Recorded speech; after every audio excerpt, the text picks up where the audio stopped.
जान ही ले लोगी। मैंने राखी जी से सेक्सी ब्लैक ड्रेस पहनने को कहा था। तुम इतनी हॉट लग रही हो, आग लगाओगी क्या दुनिया में? आग आपने लगा दी बहुत ज्यादा, हर तरफ। So sweet। तो ये आपको इंडियन हॉट ड्रेस नहीं लग रहा? थोड़ा सा व्हाइट कितना हाई क्यों है? ग्रीन वाला व्हाइट किसका? क्योंकि मैं शादीशुदा हूँ। व्हाइट नहीं चलो, किसका ग्रीन वाला व्हाइट? पहले ये म्यूजिक बंद हो जाए फिर उसको बोलिए ना, करेगा। बोला 2 मिनट बाहर चल रहा है, वो बाहर म्यूजिक चल रहा है बेटा, वो मत लो। शादी का म्यूजिक है यहाँ का, बाहर का म्यूजिक। पहले बैठते हैं, पहले बैठे हुए करेंगे, फिर खड़े होकर करेंगे और फिर जंपिंग। हाँ आएगा ही। बाहर चल रहे हो। जो मैं बताता हूँ और ये बता वाले दो बंदी करा। सबसे पहले हम जानना चाहेंगे कि आपकी जिंदगी में हो क्या रहा है? बहुत खुश हो रहा है शर्ली, आंखें थक गई है, दिन जैसे तैसे कट जाता है, वक्त गुजारना बहुत मुश्किल हो गया जीवन में, समझ में नहीं आ रहा, कुछ समझ में नहीं आ रहा लाइफ। दोस्त यार सब लोग हैं भाई, लेकिन कैसे मैं सोचती हूँ कभी कभी कि मैं तो इतनी स्ट्रांग लड़की हूँ, कभी ना धोखा खाने वाली लड़की हूँ, कैसे मेरे साथ हो गया? प्यार करते करते शादी कर ली, शादी कुछ समझ में नहीं आया, बर्बाद होती गई बर्बाद होती गई। हमारी मुलाकात हुई थी 9 फरवरी की शाम को, और मैंने राखी से पूछा, राखी आपको अपने जीवन का राजकुमार मिला तो आप खुश क्यों नहीं हो? पता चला कि इनके जीवन का राजकुमार दुनिया का सबसे महान ठग निकला, जो लोगों को बेवकूफ़ बनाता है और लोगों के साथ फरेब करता है। और जब राखी जी ने मुझे हाल ही में ये बताया कि मैसूर की कोई ईरानी लड़की उनके झांसे में आ गई और उनके साथ कैसे इनके एक्स पति या नहीं प्रेजेंट है पति देव ने यौन उत्पीड़न किया, मेरे रोंगटे खड़े हो गए। मुझे लगा ओ माय गॉड, ये हो क्या रहा है? यानी ये बंदा कितनी महिलाओं के साथ गलत किया है। शादी से पहले भी और मेरी शादी होने के बाद भी कंटिन्यूसली उस लड़की ने मुझे होटल के बुरा सब कुछ भेजा है, audio bytes, WhatsApp, Snapchat, chatting.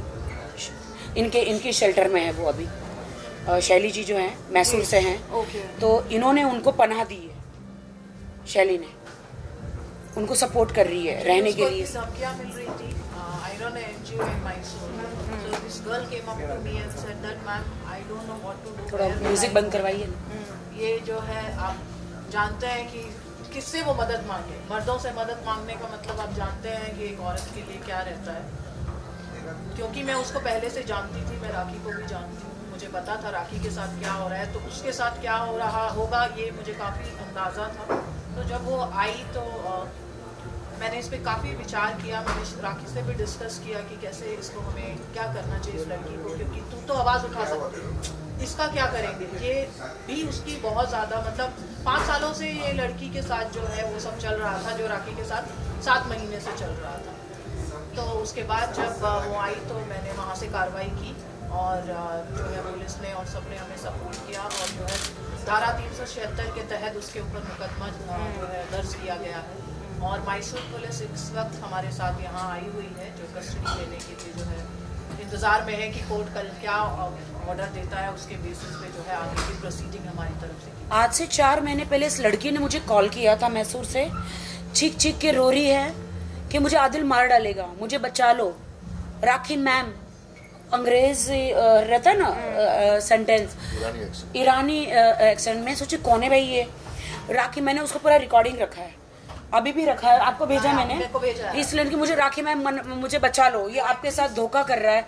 मुझे छोड़ के यहाँ पे मुझे शादी के वादे करके आपके पास आया है, आपको यूज़ कर रहा है फिल्मों के लिए, पैसों के लिए, इन सब चीज़ों के लिए। तब तक मेरी शादी हो चुकी थी। और लिटरली वो लड़की का नाम मैं नहीं रिवील कर सकती हूँ, हाँ मैं नहीं करूँगी। तो मुझे कह रही है, और मैंने आदिल को बताया, आदिल ये सब क्या है। आदिल ने उसके घर में जाके दरवाज़ा तोड़ा, उसे पीटा, और भी लड़कों को जाके उसे पिटवाया। वो सारी रिकॉर्डिंग मेरे पास आई है।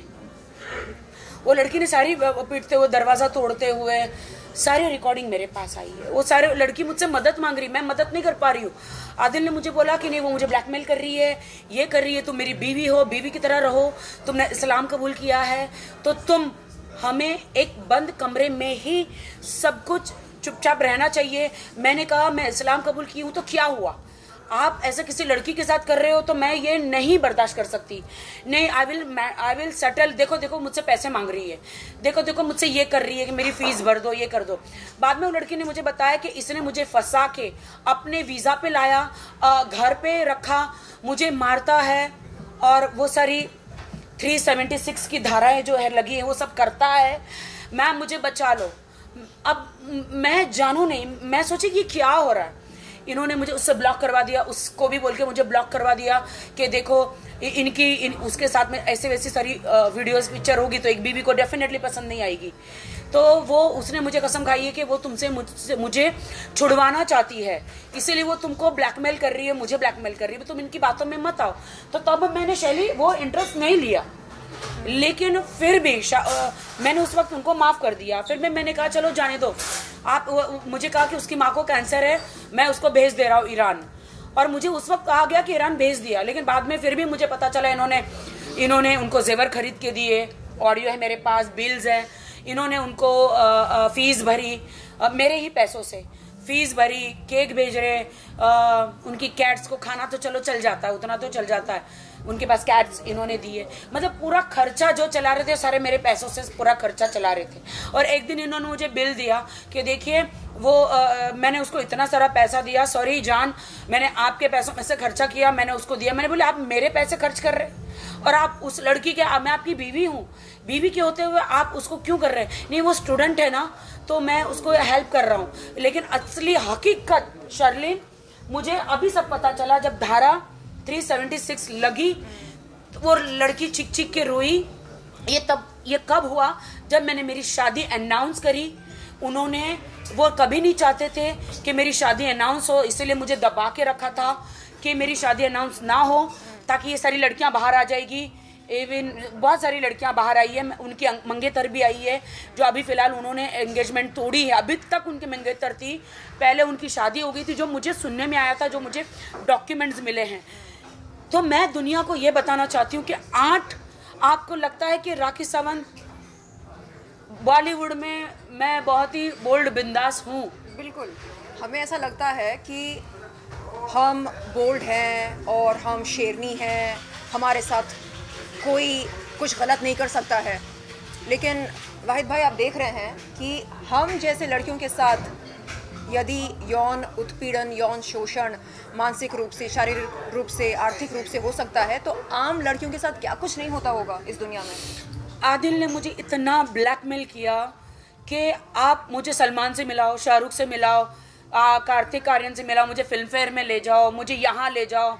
शादी होने के बाद अगर तुम नहीं करोगी तो मैं सारी लड़कियों के पास जाऊँगा, तुम मुझे डाइवोर्स दे दोगी, अगर तुम ऐसे मतलब वीडियो बना के तुम्हें देखोगी, तुम पागल हो जाओगी, मेंटली पागल खाने में चली जाओगी, मैं तुम्हें तलाक दे दूँगा, मैं तुम्हें डाइवोर्स दे दूँगा। हर वक्त उसने 7-8 महीने उन्होंने मैं एक सेलिब्रिटी होकर, इतनी स्ट्रांग होकर उन्होंने मुझे इतना टॉर्चर किया, बार बार तलाक का धमकी देकर, और ऐसी बहुत सारी चीज़ें जो मुझे नहीं बतानी चाहिए कि वो पदार्थ को क्या कहते हैं, वो नशीली पदार्थ ना पदार्थ, हाँ हाँ सब्सटेंस बूस्टर, वो पीकर मैं आपको नहीं बता सकती हूँ। मैं पुलिस ने वो सब कुछ उनके ड्रॉर में से निकाल कर लेकर गए, पुलिस के पास सारे प्रूफ है, मेरा मेडिकल भी किया गया है, उसमें वो सारी चीज़ें आ गई है। तो मैं ये कहना चाहती हूँ कि मेरे साथ, मैं इतनी स्ट्रांग लड़की हूँ, कभी धोखा ना खाने वाली, कभी ठोकर ना खाने वाली, मेरे साथ ऐसा आदिल खान दुरानी मेरे हस्बैंड ने किया है, तो हिंदुस्तान में और कितनी लड़कियों के साथ उन्होंने किया है। मैं लंदन गई थी 7-8 दिन के लिए। दुबई में मेरा एक हाउस है जो मेरे नाम पे ही है और जिसकी मैं EMI भरती हूँ। इन्होंने मुझे कहा तुम दुनिया को बोलो कि ये घर मैंने तुम्हें दिया है। मैं बोली मैं क्यों बोलूँ जब मेरी EMI जाती है। नहीं तुम बोलो, मैं बड़ा बिजनेसमैन बनूंगा तो तुम्हारा ही फ़ायदा होगा, तुम मुझे इस अवार्ड में ले चलो, तुम मुझे फिल्म बनाओ, तुम मुझे वीडियो में करो, तुम्हारा हस्बैंड हूँ मैं, तुम मेरे लिए नहीं करोगी तो कौन करेगा। तो मैंने कहा कि आप ऐसे ऐसे हरकतें कर रहे हो, मैं कैसे बिलीव करूँगी, क्योंकि मुझे शैली ने बताया कि मेरे अकाउंट में 70 लाख रुपए आए थे मेरे इंश्योरेंस के। तो उन्होंने बताया कि उसको पता चला 70 लाख तेरे आए हैं, तो उन्होंने शैली को बताया देख मैं पैसे कैसे उड़ाता हूँ, इसको इस्तेमाल करता हूँ। शैली से बताएगी, शैली बताइए ज़रा।